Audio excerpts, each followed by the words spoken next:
I think a lot of people in your audience will be listening to this as it's released instead of in the order that you insert it to in the podcast feed. There will be people obviously who come to this as a podcast feed. Is there a way to talk about how the events of this story? Firstly, I think obviously we have to do the Mandy-splaining, but also I think we have to talk about how the impact, the effect of this ripples out into the remainder of Stitches in Time canon in ways that both satisfy long-time listeners and do not alienate or confuse new listeners for whom this is their first time hearing anything that is being discussed. But yes, okay, just for new listeners, and because this is the first time we've ever had to do this, yes, this is an episode that came out the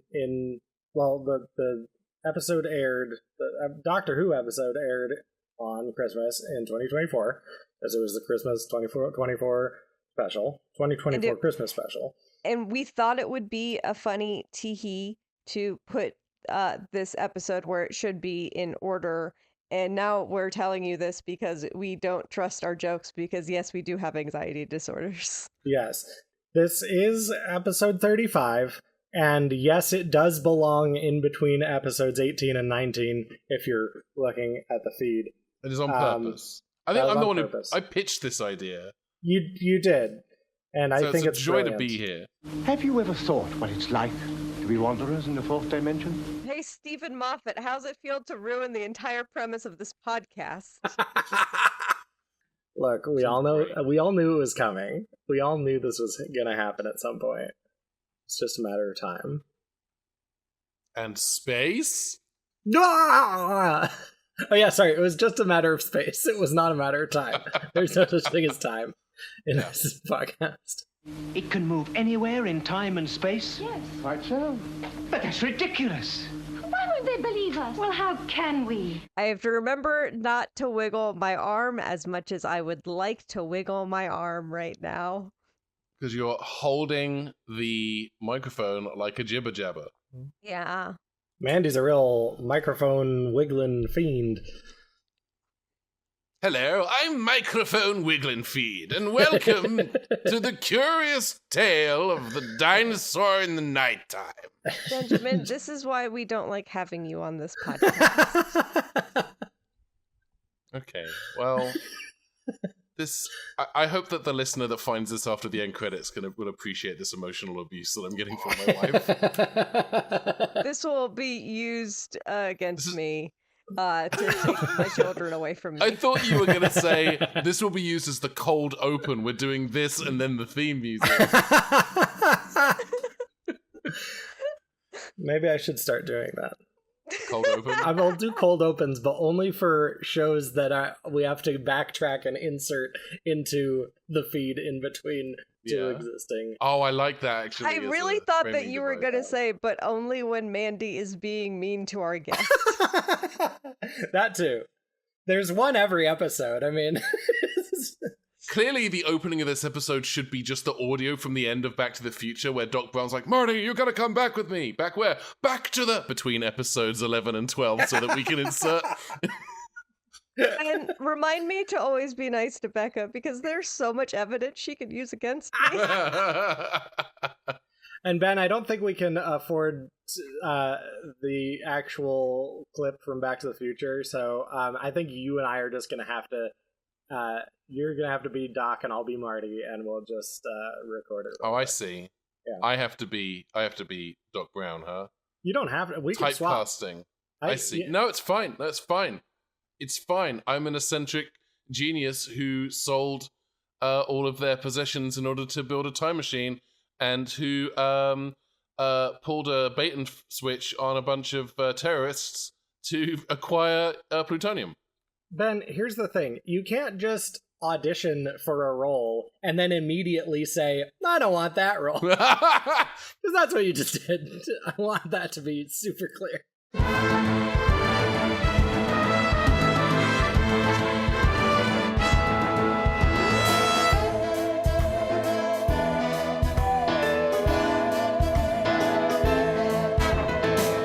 Welcome to Stitches in Time, the podcast discussing Doctor Who the way it was meant to be watched.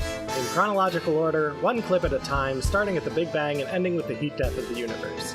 I'm Becca, the Matrix Archivist, and I spent the last 12 years of my life meticulously editing the entire televised Doctor Who universe into chronological order.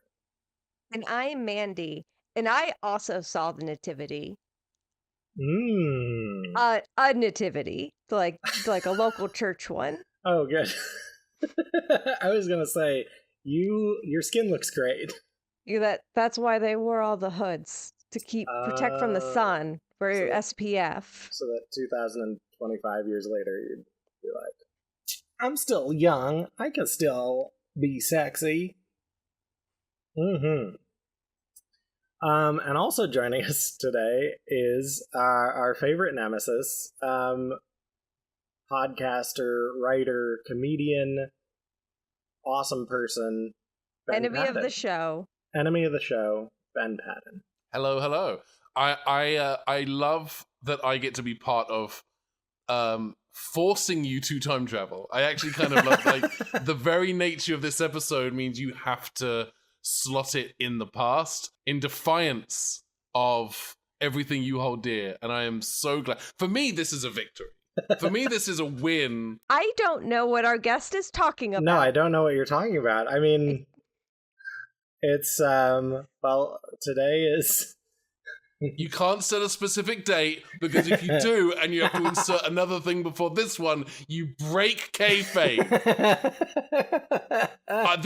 I win. This is me in the victory, the winner's circle, because there's no angle from which it's like a lenticular picture, but every picture is like you begrudgingly climbing into a DeLorean with a sour look on your face. No, today is probably sometime in September of 2024.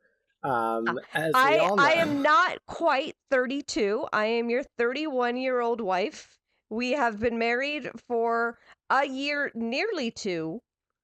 And I do not know what you're talking about. And honestly, you're frightening me a little. Yeah. Yes, obviously, today we are talking about Joy to the World. The Christmas special from the year that no one knows. Don't talk about it. That's coming up at the end of this year. You got an early We were cut. given a screener. Yeah. Yeah. Like when Moffat wrote the script, he checked the stitches in time and was like, oh no, this is going to mess up the show. Right. And so he called me up on the phone and was like, hey, do you want the deets? I would send directly to Becca, but I feel like that's just going to trip so much stuff up. So he gave it to me and I was like, yeah, this is a plan. And then I gave it to Becca. I also know that like cut everything. I'm a very intimidating person to talk to. Like, you know, like. Well, he would be too attracted and you'd forget why he was there. That's true. I forgot he's straight. I forgot straight people exist. Moffat knows that you mark all of his emails as spam, so they just go straight to the spam folder.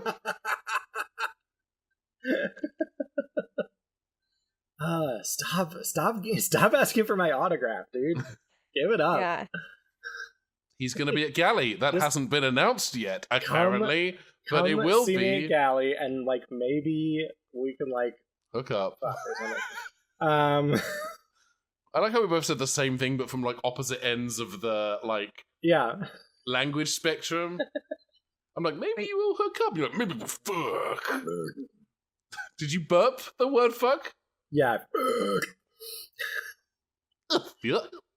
Did I mention I'm very attractive? We're talking about the Christmas special. Yeah, so we're talking about the 5 minutes of prehistoricness. According to my calculations, you would need to check into the time hotel 65 million years ago. In the Christmas special, when Shudigawa and... Wait, hang on. I made a list. This is interesting. Did you check it twice? Ben, I made a list of 57 doctors in order. Perfect. Anyway. Nautical 57 doctors. I have to update the spreadsheet. I'll ask you in a second, but yeah, give us the skinny. So this is Shudigawa, the 6th Doctor, walking into this sort of I guess it's a hotel room, but it's not. It's in prehistory. Is he still the Sixth Doctor, or has that changed because of... He is currently the Sixth Doctor, yes. Amazing. Because of the last time we saw him, where he was also like, I want to look at dinosaurs. Because that's his deal, apparently. Makes sense. Yeah, I don't know why they have established this with the 15th Doctor. Would not think that he would be the one to see the most dinosaurs, and apparently he's the one to see the most dinosaurs, because I know that we're almost out of dinosaurs. He's the one in the era of the show where they have the budget to show dinosaurs. We've been talking for 17 hours and we haven't discussed even one dinosaur. Yeah, but first I have to talk about, the 6th Doctor. Yes. And a lady I haven't seen before from Bridgerton. Mm-hmm. I've seen her in I haven't seen her in the Stitches yet. She's from Bridger Times. 16th Doctor, they go into this hotel place, but it's just like a room in what appears to be a jungle. It looks like the place where they found baby Tarzan in the beginning of the Tarzan movie. And I guess that's just because we didn't have hotel rooms in prehistoric times, so they just had to make one up and be like, what do we reference? The opening to Tarzan. Just do the same thing. Is that why Rosie O'Donnell was like banging on pots and pans in the background and scat singing? Or was that just Michael Nixon? That was probably Michael Nixon. Yeah, almost certainly it was Michael Nixon. Yeah, I love that because of the way that this episode of this clip in the Stitches in Time edit, it just opens with Ncuti Gatwa just berating this woman. Just be like, Never mind poor old mum, right? As long as her good little girl is obeying all the rules. Yeah, you're not cool. You're ugly and your mom's dead. Fuck you. Your mom's dead. She's better off for it. Nobody likes you.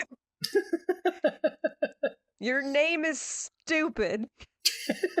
And then she responds by going, I had an iPad. And you know what? It's a good rebuttal. It's really, Yeah. you know. I mean, that's like a really interesting thing to have. Like, you're in the Edwardian era, and you have an iPad? And also a briefcase with a star in it. I think that's also worth mentioning. Although I guess at this point, we don't know what is in the briefcase. Yeah, I did sort of spoil it, as I am wont to do with the description of what's happening. Yeah. I mean, this particular sequence in history, I didn't think that I would get to see a dinosaur. I was really kind of warded off after Time Flight.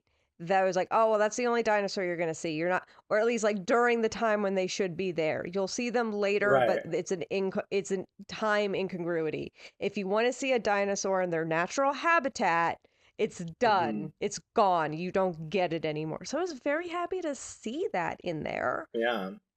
And he gets a lot closer. He gets closer to the dinosaurs than he does in Space Babies. I think the main... He gets right up in there. Yeah, it's nice to get kind of right up into the snout situation. I can't imagine that dinosaur had nice breath. I can't imagine that, like, being in the blast zone of a dino throat is... There's no angle from which that is pleasant.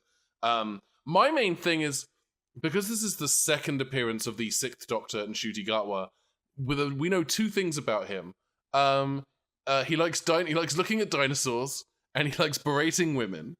I think that berating blonde women. Yeah. He takes blonde women in cardigans to the past and then berates them. And sometimes turns them into lizards. Yeah. But this feels like a common theme for doctors. I mean, not always blonde women, but the Doctor berating women. I've seen that a lot so far in this series. That's true. Sorry, I just Googled it because your question about dino breath got me thinking. So yeah, dinosaurs went extinct around 65 million BC. And then dentine ice was not around until 1997. So that's... Oh, they just missed it. They just missed it. Yeah. Wait, what about peppermint juicy fruit or whatever it was called? Spearmint or whatever Wrigley's gum. There we go. We got there in the end. Double mint. Yeah, double mint gum. Hubba Bubba. Minions brand Colgate toothpaste. Ooh. Wrigley's introduced double mint gum in 1914. Ooh, the third closer. flavor produced after spearmint and juicy fruit. Yeehaw. It's close. So close. The dinosaurs nearly had that one. Yeah. If that drink had been like a week later, they I want a Mentos commercial with a T-Rex. And Adric took that away from you. Or he will be taking that away from you because in this version of events, he's still alive. He is. We've only actually seen him be a ghost. You've seen him be a ghost. You've seen the cause of the death, but not yet the effect. And the cause is women walk through him. What do we think of the Christmas special in general? We haven't even finished describing what happens. Oh, yeah. Let's go through that. So they come through the door. The doctor is like, haha, your mum's dead. She's like, I owned an iPad. Tony Stark built this in a cave with a box of scraps. He just reads aloud all of the Tumblr Anons hate that she has. Of just like, it's just kill yourself in various different spellings. It's not even that. It's KYS. It's KISS. Is that what Prince was singing about? Just give me your ding-a-ling-a-ling-a-ling-a-ling. Kill yourself. Suicide. And then, so that she presumably, I think she does, because I just watched this clip, she walks in, she's holding a briefcase, and when she's getting right up in his face and talking about iPads, because that's the hot Christmas gift that everyone wants, the doctor's like, oh, the shit. hot Christmas gift is your mother dying over an iPad? It's just an iPad. It's just product placement for us. It's just an iPad with a video of your mother dying. Yeah. Hey, some of us had an iPad with the last video of their dad on it, just counting numbers. So, eat shit. And then the doctor's like, oh, you're not wearing the briefcase anymore. She's like, yeah, I got sick of it. She's too busy hugging the man who berated her. So negging works, confirmed, according to Stephen Moffat. Negging works. Accurate. From the writer of Coupling comes negging in 5 billion BC. Do you think the dinosaurs ever got anxious about what they were counting down towards?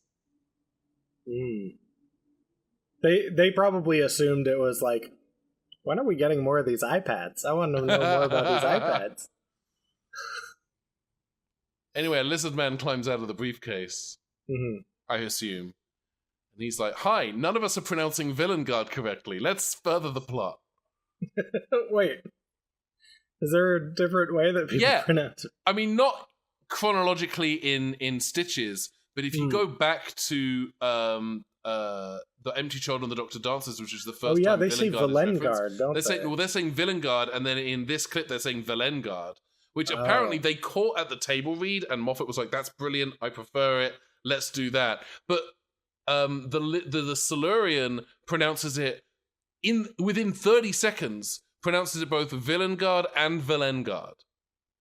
I mean, I think that we owe it to society to mispronounce the names of weapons manufacturers. Yeah. Lockheed Martin. That sounds really cool. You just made him sound cool. Fuck! Oh no, that's like a handbag.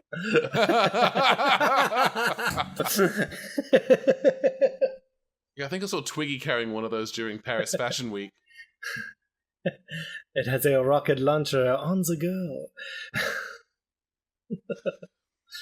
Anyways, so the Silurian lizard man is like, hey, we're growing a star in here. And the doctor's like, yeah, duh, and or hello. You don't have enough time because of how old hotels are, you idiot, you dumb piece of shit, you dumb baby, you stupid dumb idiot. You'd have to go back to billions of years ago, you stupid fucking We ain't had hotels yet. And then go back. And then it turns out they're at a dinosaur hotel for dinosaurs. I feel like the doctor was like really proud of himself in a way that implies that the doctor's interest in Earth was just because of hotels. He was really interested in the various hotels. It's like it's taken like what kind of creature would make these things? It's just so fascinating, and finally gets to show off his vast hotel knowledge. It's finally taken 61 years, but we've finally hit upon the Doctor's special interest. Here's a thing that I have been wondering about this scene is, so where did they get the dinosaur? They've been extinct for billions of years. The guy who plays the dinosaur is really good. It's that Disney connection. They actually got one of the dinosaurs from the ABC sitcom Dinosaurs. Oh, that's great. I'm glad to see them doing a few more dramatic roles. It's nice. Yeah. That's one of the things that you would hope for, with the BBC Disney Plus kind of combination, that they can come together and be like, yeah, use the ABC dinosaurs costumes. You gotta just take them back out. Either That's that or synergy. or it's just Rex from Toy Story. Brand synergy. Someone Don't say that too loud. They're gonna do that. That's already 7 t-shirts that you can get on Redbubble. Yeah. After the T-Rex eats the Villengard briefcase, then he's like, was that too scary? Perfect. I'm calling it now at Galley. There will be at least 1 t-shirt of the TARDIS and the Jurassic Park car. That Jeep, they're just going to be side by side, and there's I'm a reference to the latest Christmas special that we haven't seen yet. Okay, so my question about this episode is the hotel room. It's a time hotel, so presumably people visit these hotel rooms every so often as tourists. How has what happens in this episode with them almost getting eaten by a T-Rex not happened before in this hotel's history? Do they have to rebuild that hotel room every time? You get another door that is that door, but it's 2 days ago, and you yank them out. Oh, that's really smart. Yeah, easy peasy. And be hit the undo button. We do not care about canon events. We do not want to be sued. We do not care about canon events. SpongeBob SquarePants. Yeah, and then they the dinosaur gets to chomping, and they get to stomping out the door. They leave. Yeah. But the dinosaur swallows the briefcase, I think, is the key thing. Yeah. So we're never going to see that briefcase again. Probably not. Yeah. No. I mean, maybe it'll come up in Stitches eventually. We might see something. I mean, maybe it'll be something soon. Maybe Adric will have the suitcase, because that's the next thing coming, right? Yeah. The next thing is Adric doing a math problem, maybe to geolocate where on the planet that briefcase ended up. Yeah. Yeah. I'm really excited to discuss this theory further in our next episode, because I will definitely bring this up in the next episode. Yeah. Absolutely. We'll want to talk about all the theories that we have based off of this episode that in the next episode we will have seen and will definitely continue to talk about. Right. Yeah.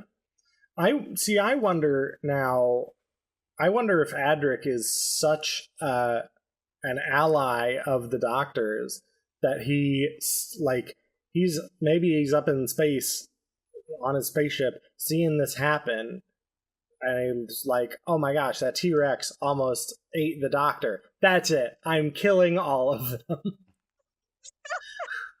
See, I thought, I got to the same conclusion of, I'm killing all of them, but he would be like, the Doctor went to a hotel and didn't invite me? If you Cybermen don't simmer down back there, I'm going to turn this spaceship around and there'll be no crashing into the Earth and killing all of the dinosaurs for anyone. I showed you Earthshock Part 5, right? Yes, you did. Yeah. Perfect. Can you explain to our listeners who might not be familiar with Earthshock Part 5? Earthshock Part 5 is on the DVD for Earthshock. And it is a 5th part of Earthshock that is entirely animated in claymation, and it is Adric landing, being very glad that he survived, and then being immediately eaten by a claymation dinosaur. It has full opening and closing titles like it is a genuine 5th episode of Earthshock. It is maybe 3 minutes long. And the voice acting has big I didn't want to wake my mum up energy.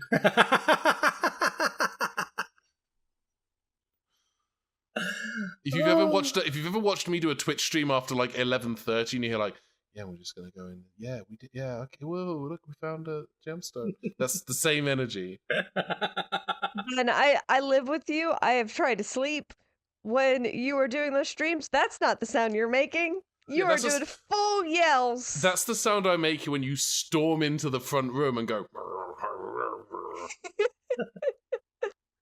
They're like, I'm sleepy. I'm sleepy. Let me go to bed. I stomp off, and I'm just in the background of Ben's Twitch, stomping away. But I keep playing Sea of Thieves. Can't be stopped. Did you get Sea of Thieves yet? I moved 6 months ago and have still not plugged in my fucking Xbox. But once I do, Once I do, it's over for you bitches. I'm gonna steal so many C's. That's what. Yeah. There'll be nary a C. Oh no, sorry. Shoot, you know what? I went to GameStop and I actually bought Thieves of C. Shoot. You just have a bucket and you're just trying to get all the water out.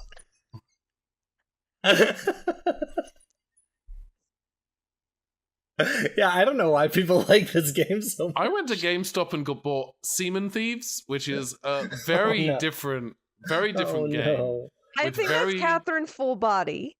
I think they call that Catherine Full Body in the US. What a game.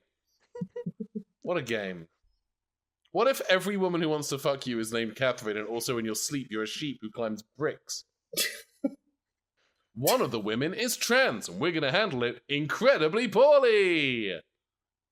Oh, really? Oh. I mean, they handled it better than they did in the original Catherine, which had come out, what was it, 10 And even then, that was like the localization team getting kind of the script from Japan to be like, yeah, we're not going to do that. We're not going to do that one. We're going to write something else. And then people got mad about it. Yay! How did we feel about this episode as a whole? I thought it was great. I thought it was a lot of fun. I thought it was a fun Christmas romp with dinosaurs and an extended period working in a hotel. Yeah. I thought it was very considerate of Stephen Moffat to label every part of the episode to make this edit a lot nicer on Becca. He was like, I heard you did 12 years of work. That's too much work, girl. That you're doing a lot of the stuff that we should have been doing on our end. Like, do less. Yeah, so we'll make it easier. It's a good reminder that we should really label these things so that we don't have to use the random number generator every time and see Tales of the TARDIS over and over and over. I haven't even gotten as many of them as I'm about to and over and over again. Hey, here's a question. Are the sequences in the time hotel dated on screen? Yeah, they are. 42... Like the bits where they're in the time hotel? Yeah, it's like 4202, I think. Okay, that makes sense. Yeah, because there's something like when they first, they do, just like a setting shot. Oh, yeah, it's yes. like right at the beginning of that first, establishing shot, they say. Establishing shots is what it's called. Both of you actually know film things, and I'm just trying to be like, the shot where they just show you a place before they get to the good stuff? You know the shot where they establish something? That one, whatever that's called. Exterior Enterprise D, space, day. Sometime later. Establishing. Yeah, I also like this. I was I don't know. I was a little bit surprised that the Doctor Who team acknowledged Jesus of Nazareth. It's a little. It's one of those where I think it is surprising, my initial kind of reaction, and if anything, I think that's the very Americanness in me, because this doesn't seem like a show that would be religious, but Right. that's because my an American show being religious, I think, means something very different than a British show being religious. Yeah. Yeah, Church of England is a lot more laid back. It's the fanon version of Christianity that lets you divorce your wife instead of having to behead her. Exactly. But you can still behead them after. Yeah. Like, he made that decision and be like, but I just want to behead some of them. I miss the good old days where we could behead people for being bad spouses. I want to get rid of at fault divorce and introduce at headless divorce. Why are you divorcing? She doesn't have a head anymore. What can I say? And why did her head fall off? Was it because of the guillotine? We do not have to talk about that right now. That is not why we are here. We are here to annul the marriage. I'd like to plead the fifth. Oh wait, that doesn't exist yet. Sorry, I'm thinking of that Vine. Like, Henry VIII has just had someone executed, and then it cuts to him on a cell phone saying, "So no head," and then jumping on a skateboard and snapping it in half.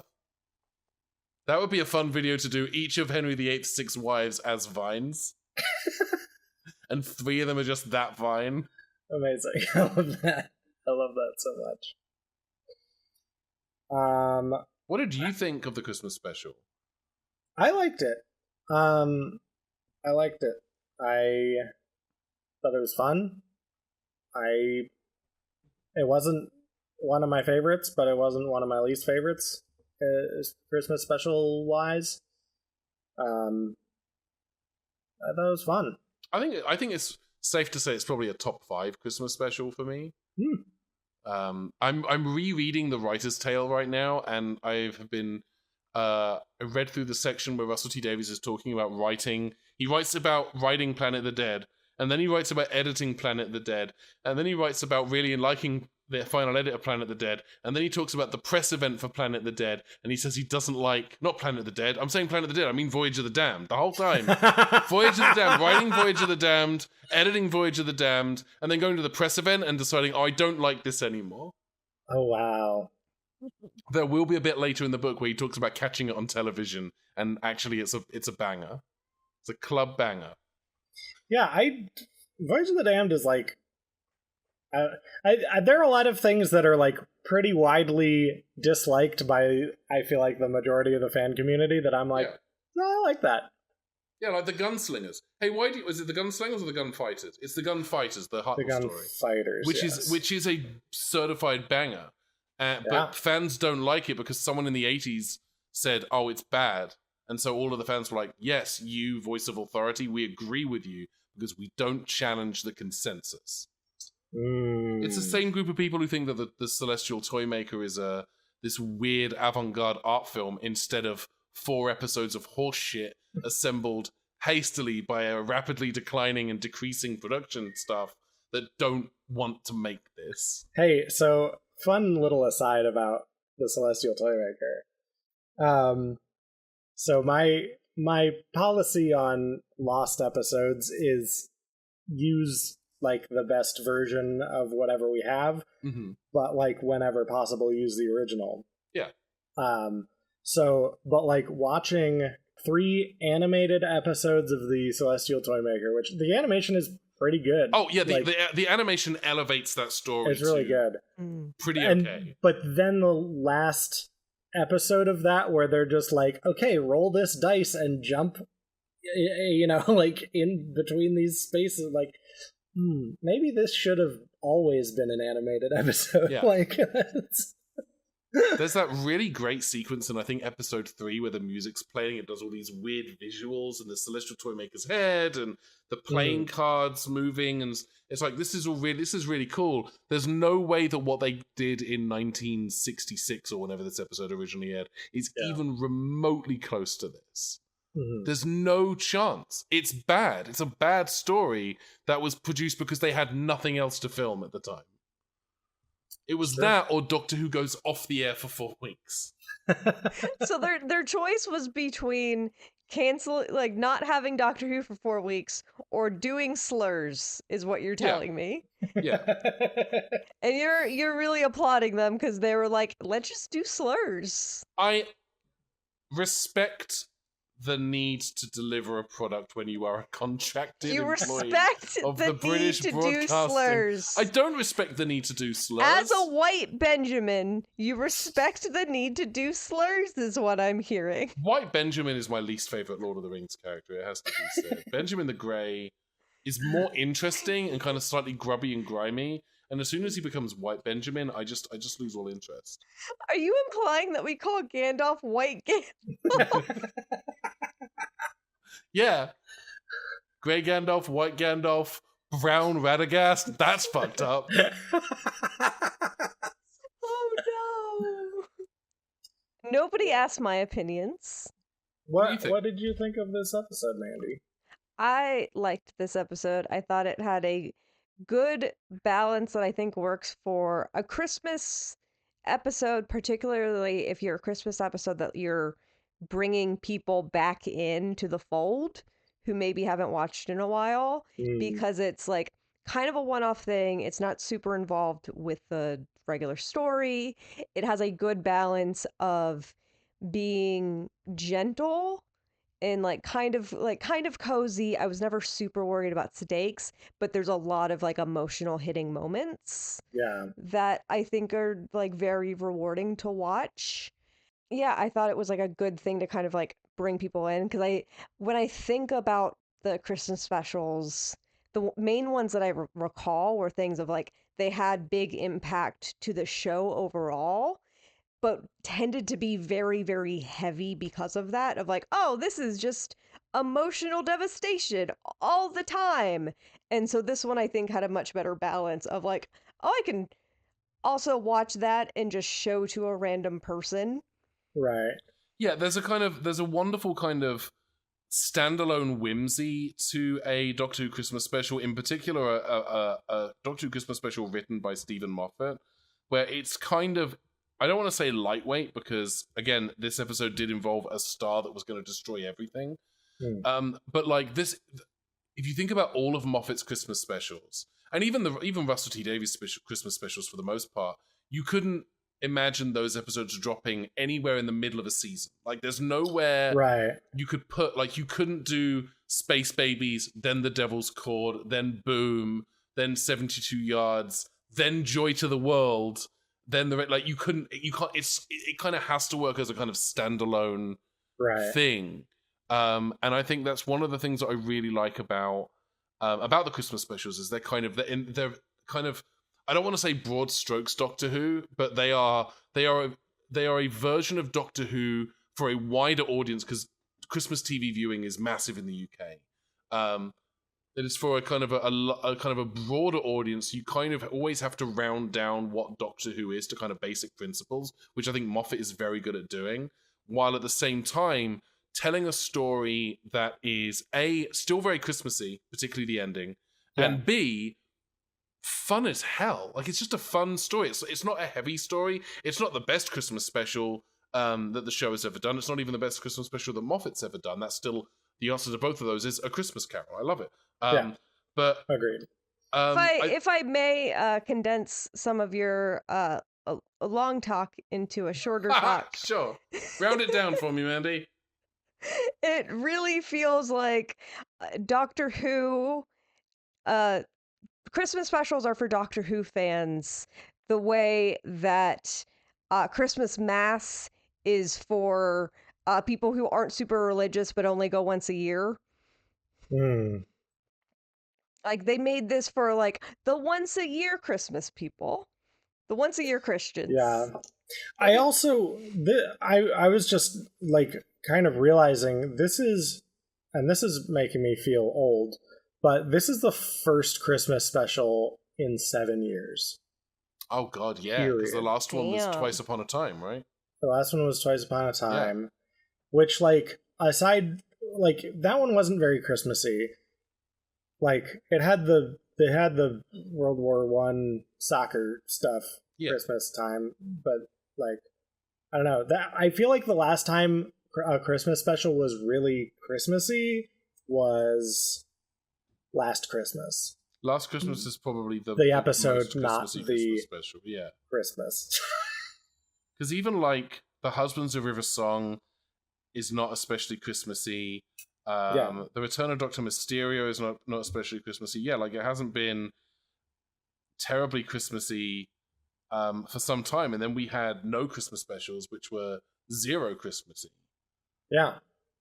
Well, Becca, can I be indulgent against our current facade of Please. one, pretending that we are watching this in September, and two, that I only watch the show this way and so haven't seen the rest of this episode, because there is such a bit in the way that the show opens and the doctor walks out, and it's because he's looking for looking for milk, or was it hot water? Oh, he was taking looking for milk. Yeah, he was looking for milk, and he was like, yeah. oh yeah, the TARDIS zones in on where there's milk, and it was like, we have an answer to where the milk comes from the milk machine. Yeah. He ran out of milk from the milk machine. Which, this is, to my knowledge, the first time that has happened ever. So, my understanding... reference the milk machine outside of the episode that they all went insane. I feel like they, at least if they don't reference it, we reference it. But like, I feel like this implies that the Doctor went through, had milk on the TARDIS for thousands of years. Just never running out. And then suddenly something happened. I like the idea that this subroutine is specifically what Idris was talking about in The Doctor's Wife. Like, I didn't always take you where you wanted to go, but I always took you where you needed to go because you've been out of milk for centuries. A thing that we will have seen in the future. We will maybe see it, and I will definitely reference this conversation in that episode. Yes, absolutely. Absolutely. I think what this implies an alternate cut of every episode of Doctor Who, when the TARDIS dematerializes, behind it is like a big jug of milk. Like the victory of the Daleks, instead of the TARDIS dematerializes and there's a crack there, instead there's like a teapot and a little milk jug. I think we should do that. Only just episodes where the TARDIS dematerializes to reveal something. Like instead of like Pex lives in the Paradise Towers, just like, oh yeah, it's a big jug of milk. Big jug of milk. Or like, instead of the portrait of Madame de Pompadour, just a big jug of milk.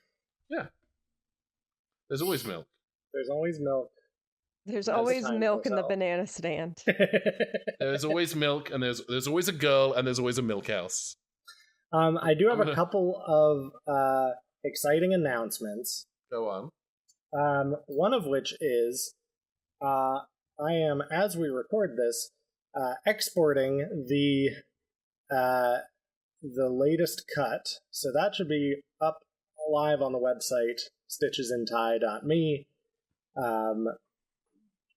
Within so if you haven't watched the Christmas special yet and want to get access to it in the worst way possible, not this one, please don't sue us, Disney. No, it's a transformative so much of this, work. like, it is absolutely a transformative work. No one can afford the lawyer to explain that. Yeah. You have to try explaining this to a judge. Oh, easy. They're sending you off for life. You'll never see the sun again. You know who should represent you in court, Becca? We will resurrect the corpse of Walt Disney. That'll fuck with them. You know, I think the real way to do it. He didn't pass the bar. Is you enter the Stitches in Time cut into evidence, and then you make to watch it. The judge watch the entire thing. Now, keep in mind that this is like I don't know. I assume like judges don't work more than 8 hours a day. So. That would, and so 8 hours a day, 5 days a week is 21 days. Don't forget mandated lunch. Yeah, exactly. So what you're saying is if anyone wants to cause a deliberate delay to their court case, any court case, just enter Stitches in Time into evidence. Perfect. Yeah. Doesn't even have to be relevant. This is like the equivalent of like the document dump that like big law firms do on people. And then you just have to keep going because they'll keep making more Doctor Who and Becca will keep editing it. And so then they'll have to rewatch the version because, oh no, something new got added. You missed it. You gotta go back. Sorry. Dinosaur ate a gramophone. Experience, you have to watch it all in order. Yeah. That's the whole point. It is. It is indeed. The other exciting piece of news that I have is that we have a new producer on this show. Yes. And Becca, do you think that they'll be able to kick Ben off this podcast? I don't know if I don't know if they're gonna because have I don't that I feel like amount of we haven't power. felt comfortable enough to do so, and so Right. I'd really like to have somebody in here to really kind of take charge of the situation and go, no, Ben, you take your negativity out of this place. Well, Mandy, I've got some bad news for you. Second plane has hit the Oh my god. Sorry. I nearly said the two towers. It's that old, it's White Saruman at it again. Oh my god. I gotta say, it's like, not so even when the that first movie- 9/11 joke we've had on this show.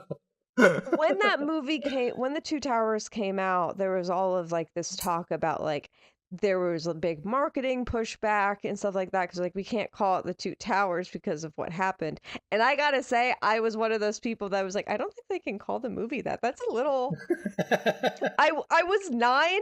In fairness, I was 9 and I had very vague notions of either event, but I was like, I'm gonna see your movie, but I don't know if you can call it that. That's a little scary. The image that I have in my head is someone like a marketing exec at New Line who wakes up and drives into work and goes into the lunchroom and pours themselves that morning cup of coffee, sits down at the desk and think, before I do any real work, I'm just gonna have a cheeky look at the news, and then sees that 9/11 has happened and thought, oh fuck. Ben, I really thought you were gonna say, you know, some marketing exec goes to work, gets their, you know, morning coffee and like sits down and just kind of like, okay, I'm not, you know, you don't do any work, you just kind of like mill around you go to the water cooler, you kind of get a snack, whatever. Finally, you sit down at your desk, and all of a sudden, a plane is coming right at your office window. No, just the idea that there was a marketing executive at New Line who's like, shit, oh fuck. We got a whole marketing plan in the works here. We got a movie coming out in a year from now.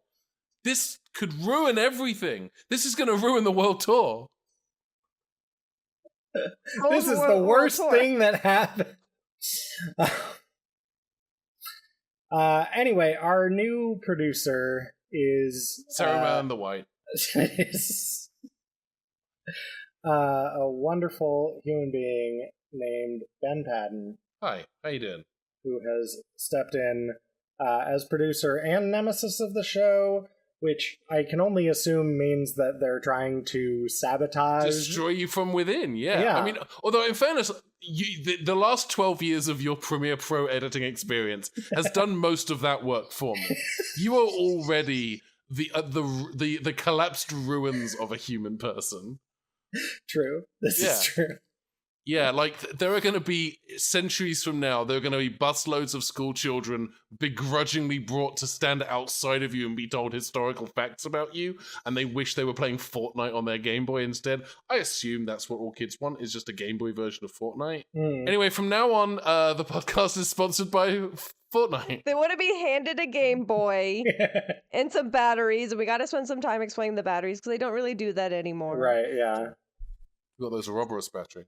I am going to insist that you include that one shot from Red Dwarf in Stitches in Time, though. Not gonna happen. It's got the TARDIS in it. No, it doesn't. It has a phone box on it. It's the TARDIS, though. How do you know? It's a little blue TARDIS. Yeah, you know. Mike Tucker from the model unit has said it's the TARDIS. Hey Ben, I'm also not going to include any other shows from the BBC in the 50s that happen to have a phone box in the background. Well, no, but it's not a phone box, it's the TARDIS. I'm not going to show a scene of the Big Bang Theory where they have a TARDIS in the background and someone's collectibles. No.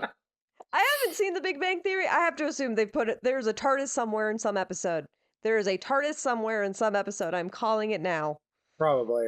Although the idea that like Chuck Lorre even knows that Doctor Who exists is He doesn't know, but he knows that it was a dollar prop out of a bin. yeah. The Big And Bang labeled Theory. nerd merch. The Big Bang Theory did very specifically reference Red Dwarf once, but so did Buffy the Vampire Slayer. So what does that mean? Nothing. Okay, cool. Do you think that the Big Bang Theory organically referenced Red Dwarf, or did they reference Buffy the Vampire Slayer referencing Red Dwarf? No, that's a nerd thing that they listed. So we got to do the nerd thing. I've seen the clip in question because that's how deeply ingrained of a Red Dwarf fan I am, and yeah, they very explicitly they do reference a DVD box set of Red Dwarf containing every episode, including at that point episodes which had not aired yet. Wow. So Chuck Lorre. He's either too much of a fan or just went on Wikipedia to look at the list of how many episodes there will have been. If I know anything about Chuck Lorre, it's the second one. If I know anything about Chuck Lorre, it's that he wrote the original theme for Teenage Mutant Ninja Turtles. If I know anything about Chuck Lorre, it's nothing. If I know anything about Chuck Lorre, it's his address. 21559. His Satan social Street. security number. 555. I think he puts all this information on one of those end of show vanity cards at some point. Anyone who works in Hollywood, their social security number has to begin 555. Well, thank you everyone for listening to Stitches in Time. If you're listening to this live, or not live. That's live not as in someone's on the call. We're the only ones listening to it live, Becca.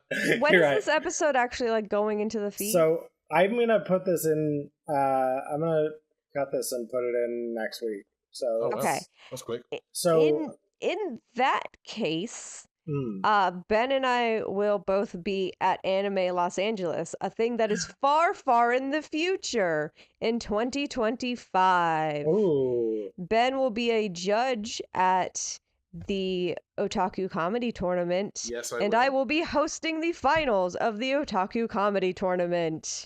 Yeehaw. At Anime Los Angeles in Long Beach. The most Los Angeles part of town.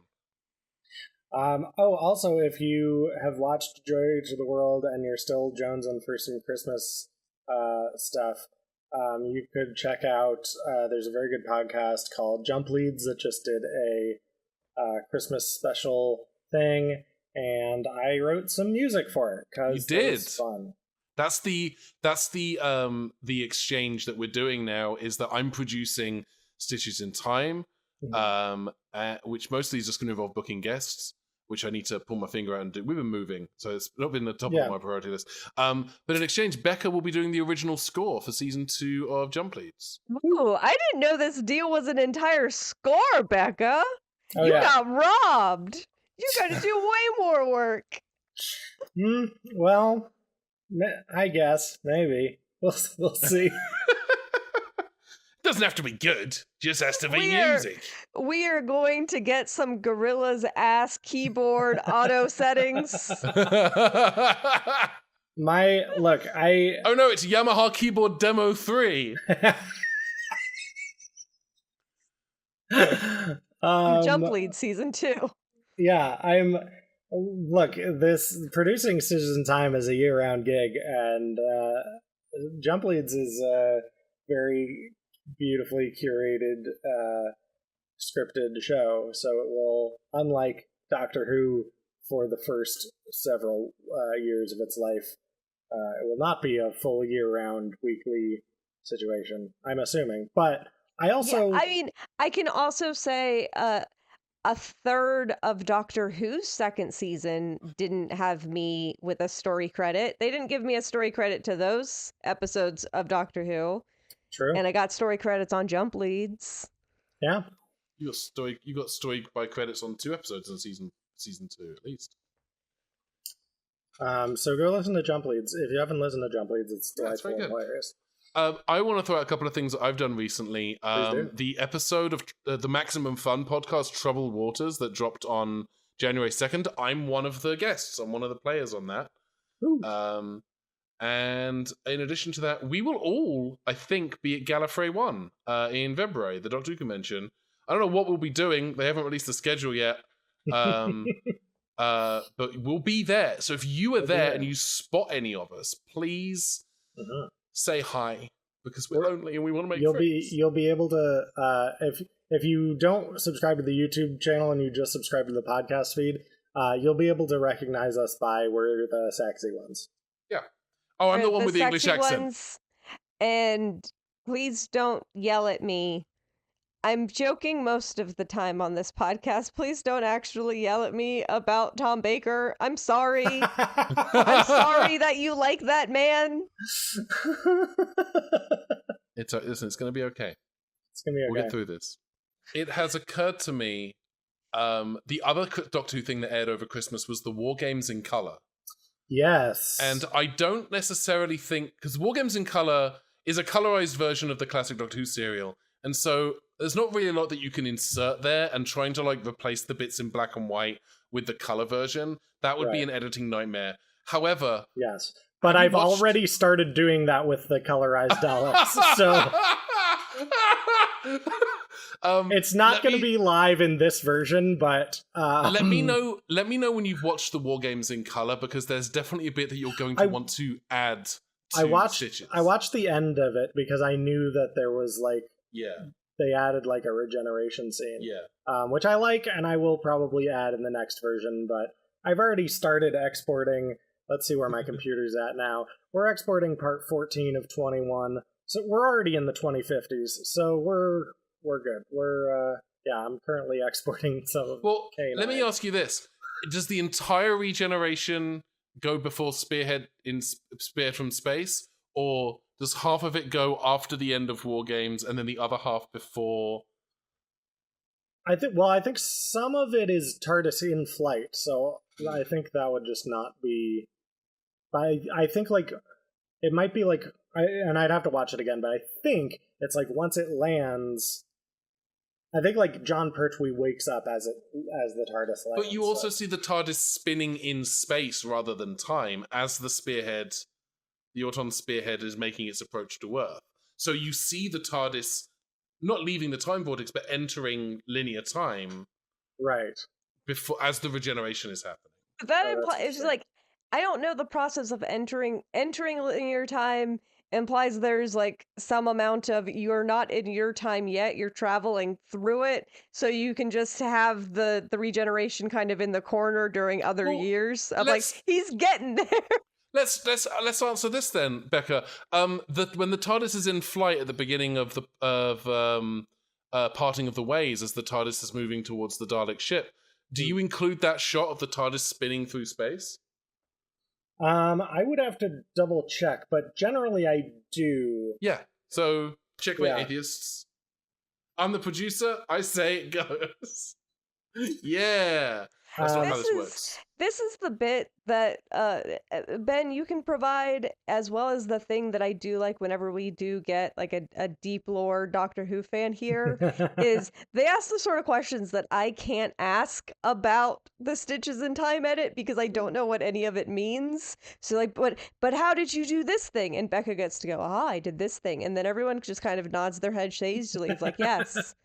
Becca is wise. That is the proper way to do this. As is, I'm sure, all of our audience just sort of nodding their head and sort of tilting their heads to the side, being like, why am I still listening to this? I have a Blue Sky post that was very kind from J. Finks Hoovian. Wrote, my Christmas miracle is being 100% caught up with Stitches in Time. I've listened to every episode and watched every clip. Because the website is not completely up to date, I had to search quite a bit. It was a challenge, but also made me appreciate how much of an effort putting the entire project together must have been.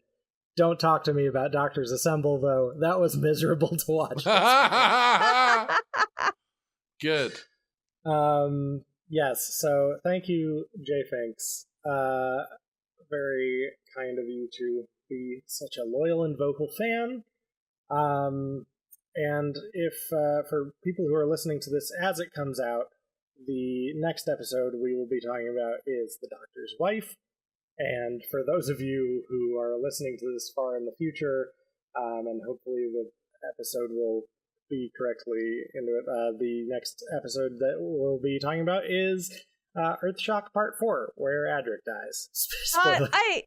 I hate, there was an entire bit that I had of like, oh, this is something that'll come up in The Doctor's Wife. And so eventually, and I thought The Doctor's Wife was further out, and actually it's just next week.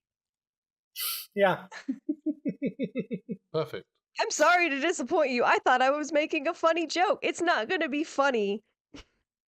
It's just, Mandy seems to have forgot what she was talking about. Fair and good. It is far out because it's September right now, and we're not going to be talking about that until January, so it's fine. Anyway, thanks. Bye, everyone. Wow.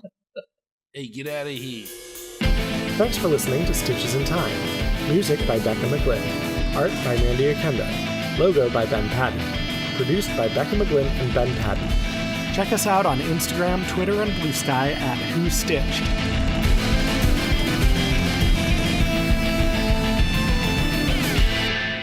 Ben, here's the thing. You can't just audition for a role and then immediately say, I don't want that role. Because that's what you just did. I want that to be super clear. Have you not met Joaquin Phoenix? Have you met Joaquin Phoenix? He bailed on a film 2 weeks before production was supposed to start, and it was his idea. Wow. And the whole production had to be scrapped. Like, they're not even mounting it. Like, there were people who had, like, relocated to film and were waiting for production to spin up. And he was like, nah, I don't want to play a gay man. Weird. And so you think that's a good thing, that's an acceptable thing to do as a human being and a person? Yeah, I saw The Joker. That's what that movie's about. Yeah. Just listen to Joaquin Phoenix. Whatever he says, Yeah. good on him. Worked for Lady Gaga, it'll work for me. Oh, you're saying that if I listen to Joaquin Phoenix, I can be Lady Gaga? Oh, no. There's a plane now. There's a plane. I was gonna do a joke, welcome to Stitches in Time, right there, but there was a plane, so I couldn't. And we should do room tone and stuff anyway. Oh, yeah. I hope any of this is usable. You always do, like, 10 minutes of podcast content before doing any room tone, right? Yeah. It's closer to 4, but yeah, I get it. I get it. Very little gets cut. That's all I'm gonna say. If we record for 30 minutes, that episode is going to be about 28 minutes long. I can never be home on Christmas Day, and I can never be with anyone on Christmas Day because I let her down. Marty, I'm a dinosaur. You got to come back to the past with me. Why? It's your ancestors, Marty. Something's got to be done about your ancestors. All of them? No time to explain. Jennifer can come too. Why? So I can knock her out and leave her unconscious in an alley. I'm sure that's fine. Let's do it. Even when they're gone, they never stop saving us. I look forward to editing your podcast into chronological order. Putting all of the outtakes back in the original places. Putting this episode in the right spot. I'm going to call it Stitches in Time in Time. Yeah, but then as you do that project, this podcast is still going to be going, and so we're going to record things that are going to be out of order for you, and so somebody else will have to do a Stitches in Time and Time and Time. We're starting to sound like Dick Van Dyke singing in Mary Poppins. Let's actually get on with the show.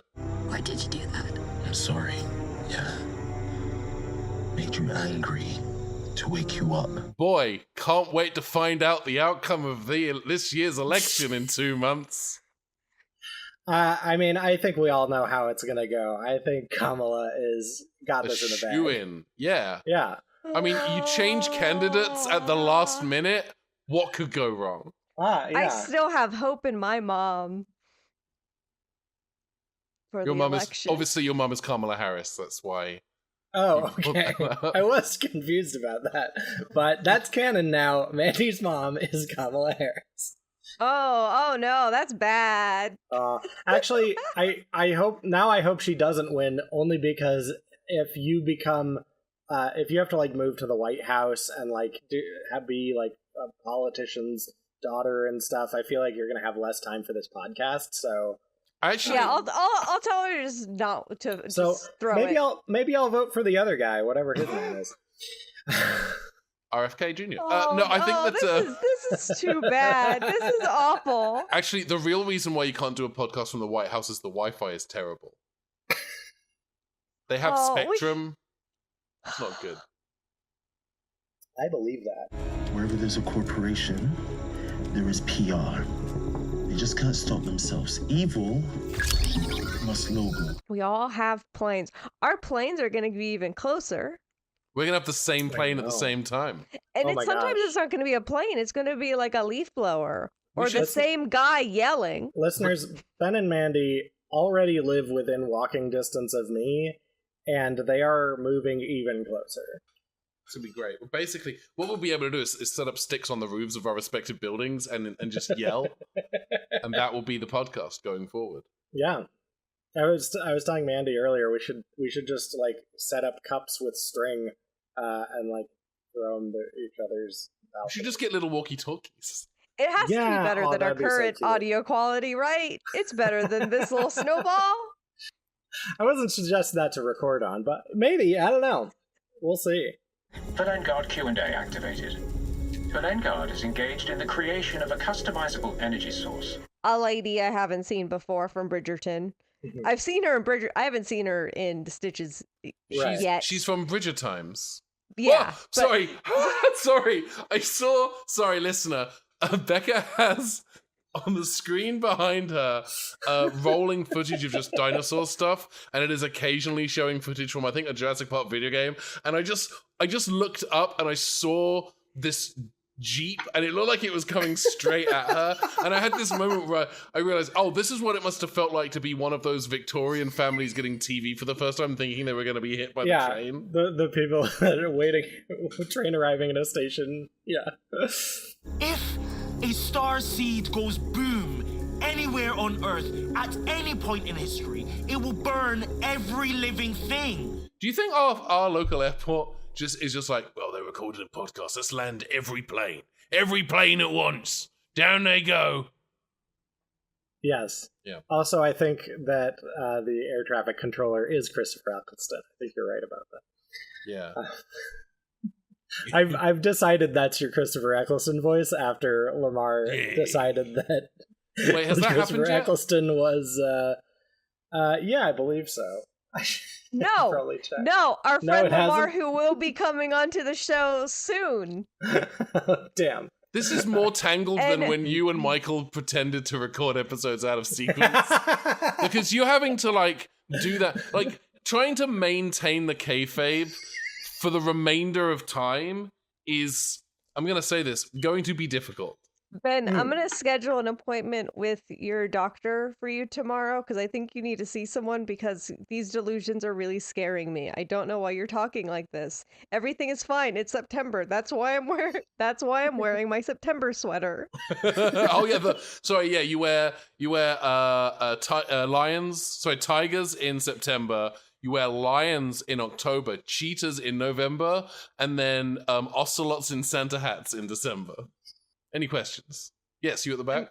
I'm glad you remember, but I'm worried about you. Everyone should have a Christmas ocelot. Merry Christmas from the Christmas ocelot. Everyone knows that jaunty Christmas song. Mm-hmm. Villengard respects the collateral sacrifice made by all participating innocent life forms. There's always milk in the banana stand. There's always milk, and there's always a girl, and there's always a milk house. No Bioshock? Nobody? Okay, cool. I'm sorry. That's okay. I'm a bad nerd. Well, you're not a bad nerd because you spent 12 years of your life meticulously editing all of Doctor Who into chronological order. When this podcast is 1 year old, are you going to update that to 13 years of your life? Absolutely. When do you hit the 13-year mark? May 15th-ish. We hit the. I don't remember exactly when I started this project because it just kind of like You kind of woke up in a fugue state to a Premiere Pro project. You were 7 hours in. No one had heard from you for a month. Your family, you came to at a wellness check. Someone had been sent to your apartment. Yeah, to make sure you were okay. It was so weird. I had actually a flashlight in your eyes. look in 2012. I passed out and I woke up. I was like, I woke up this year and I was like, oh gosh, oh. All right, I'm divorced from my girlfriend at the time. Wait, hang on, that can't be right. And I live in Los Angeles now? What?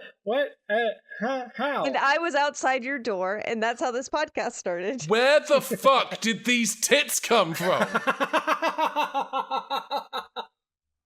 You'd think that would have been my first question, but somehow I was just like, nah, that It's seems... pretty far down the list. Like, obviously you've got banging tits now, that's a given, but like, this seems natural and good, and I won't question it. I don't even remember buying an Adobe Creative Cloud subscription. I don't even know how to edit. Where did this second monitor with a spreadsheet of time codes come from? So why is May, you said May 15th, why do you put that as the date? Oh, just because that's when our podcast started, and I feel like that's as good a date as any. Because we started this podcast to coincide with the shooty, with the release of Space Babies. Oh yeah, yeah. We got to do something to celebrate. And I don't know what that is beyond we end up watching a lot of this for people. I was thinking maybe it might be fun to do kind of like once we've done like a year's worth of podcast, maybe doing like a little retrospective of like a year in review kind of thing. Clip show. Yeah, clip show. Exactly. We'll do a clip show, but all of the clips will be newly recorded clips that we're coming up with in the moment based on what the current edit is. Again. We do new episodes we get clips from those episodes. We're gonna re-record all of the episodes that take place after this Joy to the World that we're inserting into. We're gonna fix the timeline. And you don't have enough time, nowhere near enough time to grow a star. Doctor. My love, I spent a lot of this episode trying to gaslight you and make you believe that your brain had shattered. But actually, 'twas mine brain shattered. Because it does a lot.